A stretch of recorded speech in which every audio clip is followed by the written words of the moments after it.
It has 580,000 words, over 1,000 named characters, and one question at its core that Tolstoy could never answer himself. But what they're missing is the ultimate Netflix series of the 19th century, filled with scandals, battlefields, and heartbreaks that feel more modern than you'd think. Most people hear war and peace and think too long, too old, too Russian. But what if I told you this book is actually about you, about the choices you make under pressure, about the person you become when everything falls apart? St. Petersburg, 1805. Russia's aristocracy lives in a golden bubble.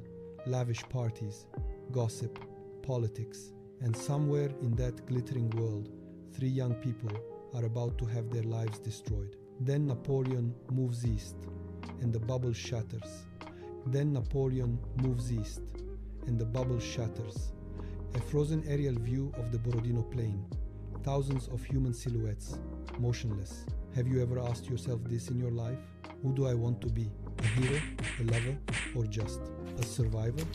Pierre Bezukhov, the wealthy outcast with a hollow inheritance, proving you can own half of Russia and still be lost in your own skin. Natasha Rostova experiences the heights of love and the depths of betrayal, reminding us what it feels like to be truly young. Andrei Bolkonsky, a man who sought glory in the thunder of cannons, only to find the truth in the silence of the sky, too noble for this world and too cynical to belong to it. Napoleon was about to burn Russia, but Tolstoy wanted to tell you something else.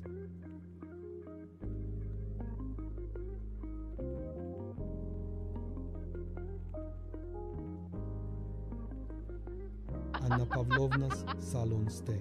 Petersburg, 1805. Crystal goblet sounds, hushed conversations, whispers of gossip times.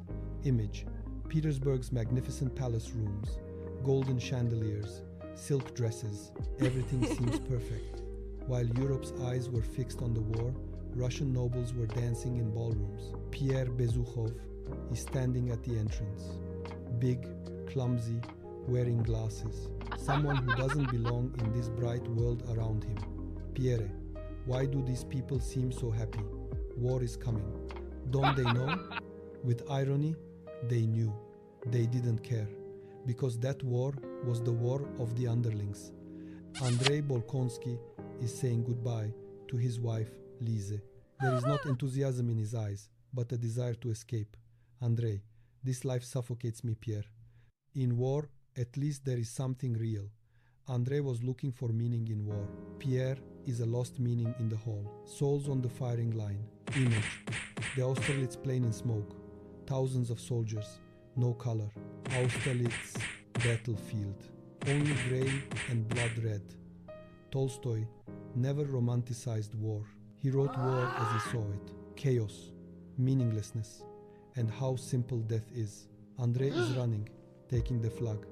Heroic moment, but the cannonball knocks him down. He is falling. He looks at the sky, an endless blue sky. Andrei, inner voice. Is that all? All that greatness? How small next to this blue sky? The music suddenly stops, deep silence, only the wind. Whisper. Tolstoy waited for years to write this moment of Andrei, because he himself had seen a war in the Caucasus, and that blue sky had changed him too. Love, deception, and Natasha. Rostov-on-Don, Moscow, winter night. Chopin, Nocturne Op. 9, number 9. 2 piano solo, naive and pure. Distant musical instrument sound, creaking wooden floor, crackling fire, times Natasha Rostova, 13 years old in this novel, but a character who remains forever young in minds. She dances, laughs, loves, and with all this love, she makes mistakes. Natasha is the heart of this novel.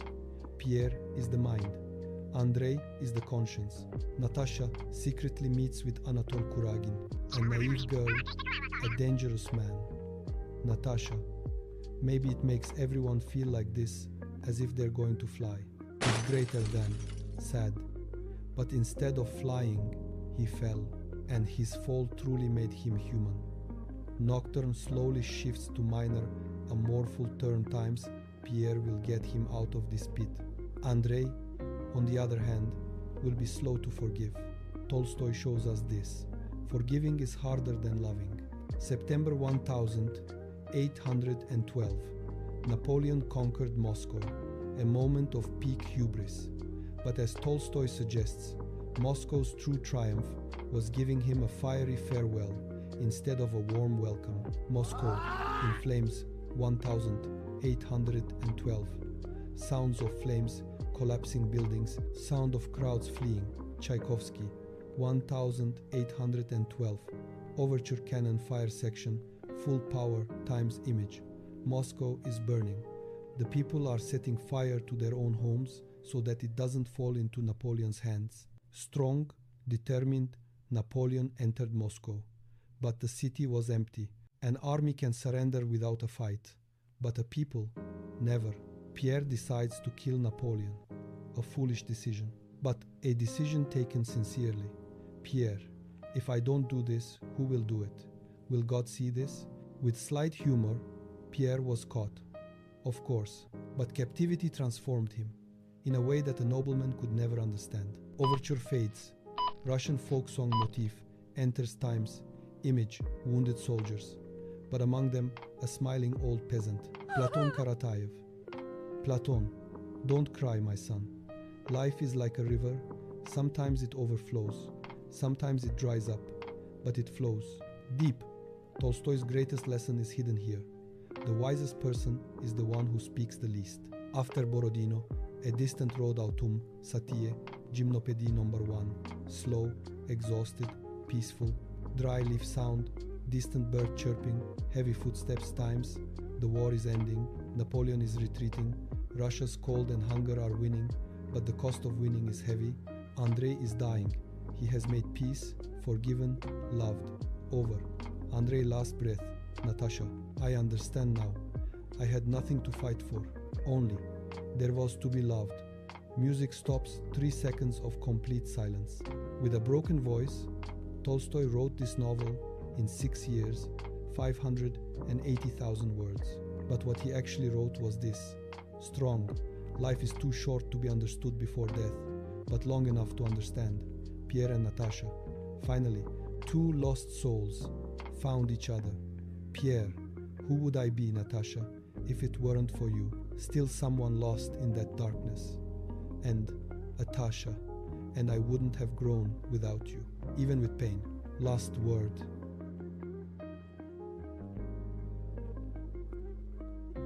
Calm, clear. War and Peace is not just a novel, a mirror. Videoyu beğenip abone olmayı unutmayı